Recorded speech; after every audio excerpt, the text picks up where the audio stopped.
Eto na nga mga chong, marami tayong PBA updates. Scottie Thompson, bakit nga ba wala pa rin sa team practice ng Barangay Ginebra? Ang nakakalungkot na nangyari sa player ng Barangay Ginebra na si Von Pesumal at Paul Garcia. Ongoing na yung preparation ng Barangay Ginebra para sa paparating na panibagong season. At kung titingnan yung listahan ng Barangay Ginebra, masyado na silang maraming players kung saan kumuha sila sa free agency at nakakuha pa ng 3 rookies sa nakalipas na PBA rookie draft. Kaya naman, meron talagang player na hindi mapapasama sa lineup. Pero yung mas nakakalungkot nga ay yung nangyari dito kay Von Pesumal at Paul Garcia. Unahin muna natin itong si Paul Garcia. Tapos na nga yung kanyang rookie season sa Barangay Ginebra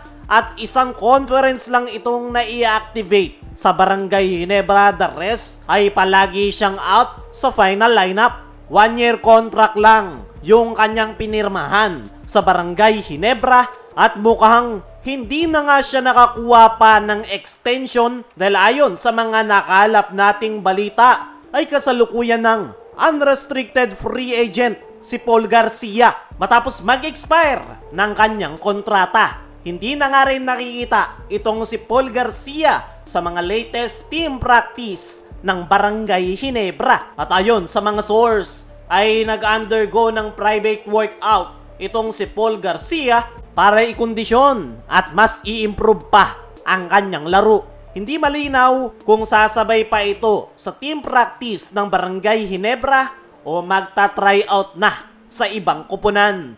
Para sa akin mga chong, ay isang malaking sayang itong si Paul Garcia. Napakalaki nga ng kanyang potensyal. May pagkakahalintulad sa laro ni Scottie Thompson dahil sa kanyang sipag, hustle at handang makipagpalitan ng mukha. Pero dahil nga sa loaded ang Barangay Ginebra sa kanilang backcourt rotation at mas priority ni Coach Tim yung kanilang frontcourt, ay hindi na nga ito nabigyan ng extension ng Barangay Ginebra. At kung ganyan nga yung nangyari, ay mas magandang mag-tryout itong si Paul Garcia sa mga kupunan na mas mapapakinabangan ang kanyang kupunan. Pwede niyang subukan sa mga independent team gaya ng Rain or Shine ni Elasto Painters dahil magaling ang gumamit ng batang players si Coach Yeng Giao. Sana lang talaga ay makahanap ng kupunan itong si Paul Garcia kung saan siya magagamit. Pagdating naman dito kay Von Pesumal ay gaya ni Paul Garcia ay mukhang expire na rin yung kanyang kontrata sa Barangay Ginebra. Hindi na nga rin ito nakikita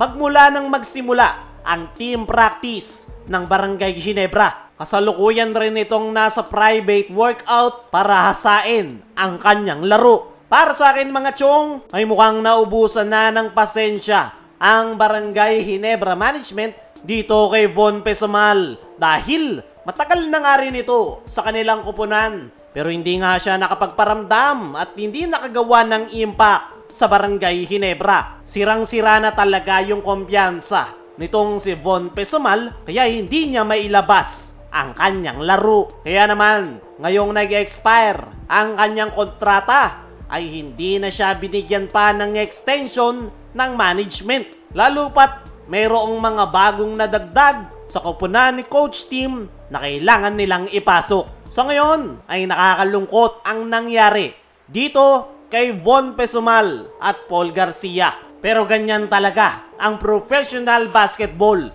Merong mawawala, merong madadagdag. At sila nga yung mawawala sa lineup.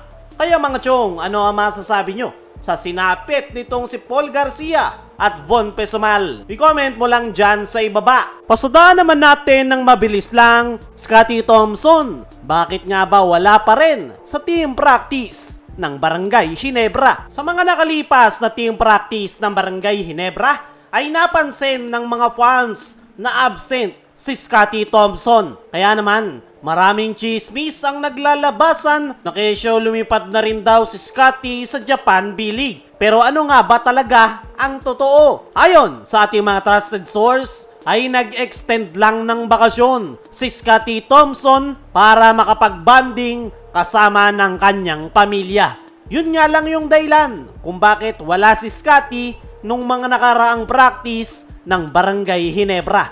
Actually, kahapon ay present na si Scottie Thompson sa team practice ng Barangay Ginebra. Fresh na fresh, galing sa bakasyon sa Japan. Kaya naman, wala nang dapat pang ikabahala yung mga fans dahil present na nga si Scottie kahapon sa team practice ng Barangay Ginebra. Isa pa, hindi ito po pwedeng mawala sa kupunan ni Coach Tim dahil isa si Scottie Thompson sa pinaka-importanteng player ng Barangay Ginebra. Actually, mas magiging mabigat pa nga yung role ni Scottie sa paparating na panibagong season dahil kakailanganin na niyang mag-step up pagdating sa opensa dahil si RJ Abarrientos na yung bahala sa pagpapacilitate ng kanilang sistema.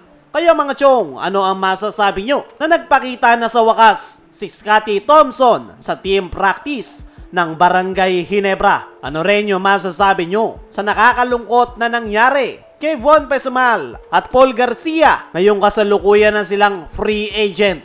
I-comment mo lang dyan sa ibaba.